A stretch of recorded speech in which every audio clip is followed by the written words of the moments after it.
Listen carefully, because what you're about to hear is not hype, it's not a promise, and it's definitely not financial advice. It's a conversation that most people never slow down enough to have. A conversation about how narratives are created, how institutions speak without speaking, and how words like set, confirmed, and guaranteed are often misunderstood in the world of global finance. If you've seen headlines saying things like XRP set at $12,000 by the BIS and IMF, your first reaction should not be excitement. Your first reaction should be curiosity, because in real financial systems, nothing is ever announced that way, and nothing that matters is ever that simple. Before we go deeper, do me a favor. If you appreciate content that focuses on understanding instead of hype, hit the like button. It tells the algorithm this kind of discussion matters. And if you want more calm, long-form market breakdowns without clickbait promises, subscribe to the channel. Now let's get into it. Here's the uncomfortable truth most people never hear. Institutions like the BIS and the IMF do not talk in price targets. They don't publish predictions for individual assets. They don't tell the public what something will be worth. What they do instead is define frameworks, settlement models, liquidity requirements, and systemic risk thresholds. And that's where the confusion begins. When people hear that a number exists in a document, a model, or a simulation, they assume it's a promise. In reality, it's usually a theoretical value, not a market forecast. It's a number used to test stress scenarios, liquidity coverage, or cross-border settlement efficiency. Those are very different things. The BIS, for example, is often called the central bank of central banks. Its job is not to hype assets. Its job is to ensure that global financial plumbing doesn't break. When the BIS studies digital assets, it's not asking how rich can this make people. It's asking, can this system handle global volume without collapsing? The IMF operates the same way. Its focus is stability, not speculation. When it discusses digital currencies, distributed ledgers, or tokenized value, it's looking at macroeconomic impact, not retail investor profit.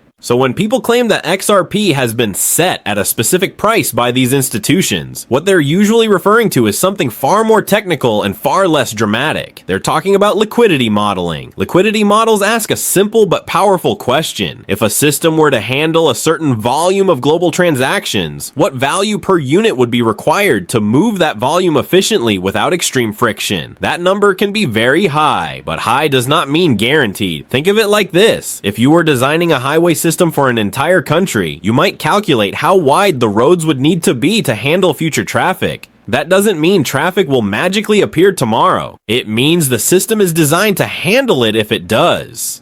This is where XRP enters the conversation. XRP was not designed as a meme asset. It was designed as a bridge asset, a tool for moving value between different currencies and systems quickly and cheaply. That design choice puts it in discussions about settlement, not speculation. When institutions model settlement systems, they care about velocity, liquidity depth, and capital efficiency. Price becomes a variable in the equation, not the goal. And here's the part that most headlines completely skip. A higher theoretical value in a liquidity model does not mean someone is planning to push price there. It means that if a certain level of usage existed, then the system could function more efficiently at higher unit values. That distinction is everything. Retail investors often think markets move because someone decided they should. In reality, markets move when usage, access, regulation, and capital alignment converge. That convergence takes time, and it rarely announces itself in advance. Another misunderstanding is the word expert. In finance, an expert is not someone predicting prices. An expert is someone analyzing systems. When an analyst, economist, or researcher discusses potential valuation ranges, they're often speaking in conditional language. If this happens, then that could happen. But conditional statements don't survive well on social media. They get simplified, they get exaggerated, and eventually they get turned into certainty. That's how a sentence like, in a high volume global settlement scenario, unit values would need to be significantly higher, turns into XRP set at $12,000. Those are not the same statements. Now, let's talk about why XRP specifically keeps showing up in these conversations.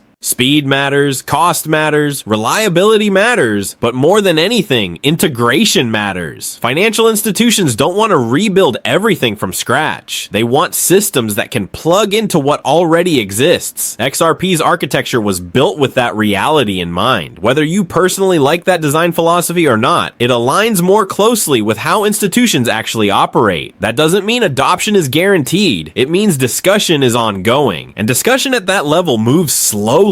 Most people underestimate how conservative global finance really is. Change happens only after years of testing, debate, and risk analysis. When you hear nothing, that doesn't mean nothing is happening. It often means conversations are happening behind closed doors. This is where patience becomes rare and valuable. Markets are emotional machines. They reward excitement in the short term and punish impatience over time. Long-term narratives are built quietly, and then suddenly everyone pretends they were obvious all along. If you're watching XRP today and feeling confused by the disconnect between headlines and price, that confusion is normal. Price reflects sentiment today. Infrastructure reflects planning for tomorrow. Those two timelines rarely move together, and this is important. No single document, no single quote, and no single institution decides the future of an asset. Systems evolve through interaction, not declarations. So when you hear bold claims, your job isn't to believe them or dismiss them. Your job is to ask better questions. What is the context? What assumptions are being made? Is this a model, a scenario, or a promise? Who benefits from simplifying this message? Those questions protect you from hype without making you cynical. Before we go any further in the next part, remember this: understanding does not require agreement. You can explore these ideas without committing to any outcome. If this conversation is helping you think more clearly, support the channel by liking the video and subscribing. It allows us to keep having these longer, deeper discussions that don't fit into sound bites. In the next section, we're going to slow this down even more and look at how liquidity, velocity, and global settlement actually work together, and why extreme numbers appear in serious models without meaning what most people think they mean. Now, let's take that idea and go one layer deeper, because this is where most people completely lose the plot. Liquidity, velocity, and settlement are not buzzwords. They are the actual mechanics of how money moves at scale, and without understanding them, it's impossible to understand why extreme numbers sometimes appear in serious financial discussions without meaning what social media claims they mean.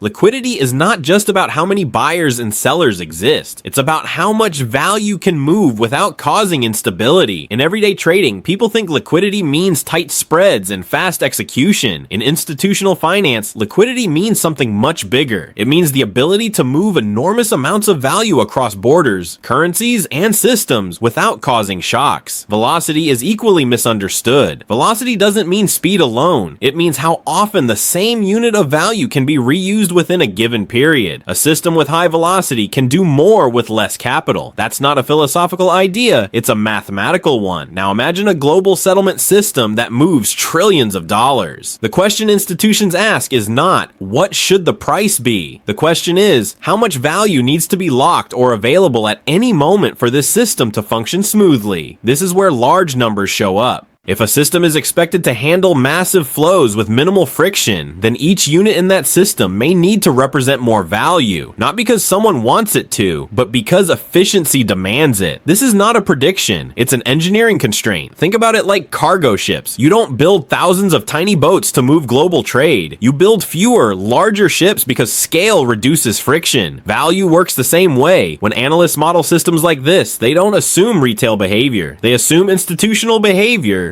Long time horizons, risk management compliance, capital efficiency. This is why people who come from traditional finance often sound cautious when they talk about digital assets. They're not thinking about upside, they're thinking about failure modes. And here's the part that makes people uncomfortable. Institutions are not interested in making individual investors rich. They're interested in reducing cost, reducing risk, and increasing efficiency. If an asset fits that role, it will be used. If it doesn't, it won't. Emotion plays no role in that decision. XRP's role in these conversations comes from its design focus on settlement rather than speculation. That doesn't make it special by default. It makes it relevant to a specific problem, but relevance does not equal inevitability. This is where people often cross the line from analysis into belief. They hear that an asset could theoretically support massive flows, and they assume that outcome is guaranteed. In reality, many things must align for that to happen. Technology must work reliably at scale. scale. Regulation must allow usage. Institutions must adopt it. Competing solutions must fail or underperform. And timing must be right. That's a lot of conditions. When people claim certainty, they're skipping those steps. They're compressing a complex process into a single conclusion. That's not how serious systems evolve. Now let's address the idea of experts again, because this matters. In finance, expertise is contextual. A payments researcher may understand settlement deeply, but know nothing about retail market psychology. A trader may understand price action, but know nothing about infrastructure.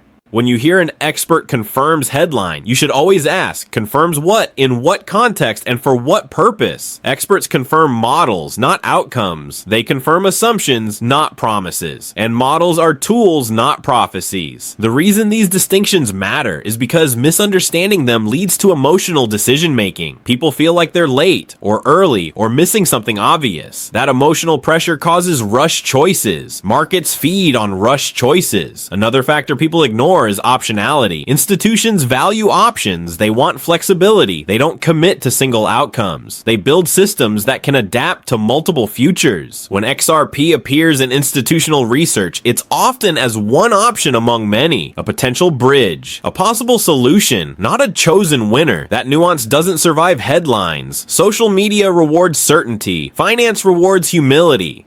Now let's talk about why numbers like 12,000 even exist in discussions at all. These numbers usually emerge from reverse calculations. Analysts start with a target volume, then work backward to see what conditions would need to exist for that volume to move efficiently. Guys, that's not the same as saying those conditions will exist. It's similar to saying, if this city grew to 10 million people, we would need this many power plants. That doesn't mean the city will grow to 10 million. It means planners are thinking ahead. Forward planning is not prediction, it's preparation. Unfortunately, preparation sounds boring. Prediction sounds exciting. So preparation gets rebranded as certainty, and certainty gets monetized. That's how misinformation spreads without anyone technically lying. Another reason this confusion persists is that crypto sits between two worlds. One foot in technology, one foot in finance. Tech culture celebrates disruption and bold claims. Finance culture values caution and incremental change. XRP leans closer to the finance side. That makes it less exciting for hype cycles, but more interesting for infrastructure discussions. This also explains why XRP's price behavior often feels disconnected from narratives. Infrastructure doesn't move fast. Markets do. If you're feeling tension between what you hear and what you see, that tension is real. It's the gap between short-term trading and long-term system building. Neither is wrong. They're just different games.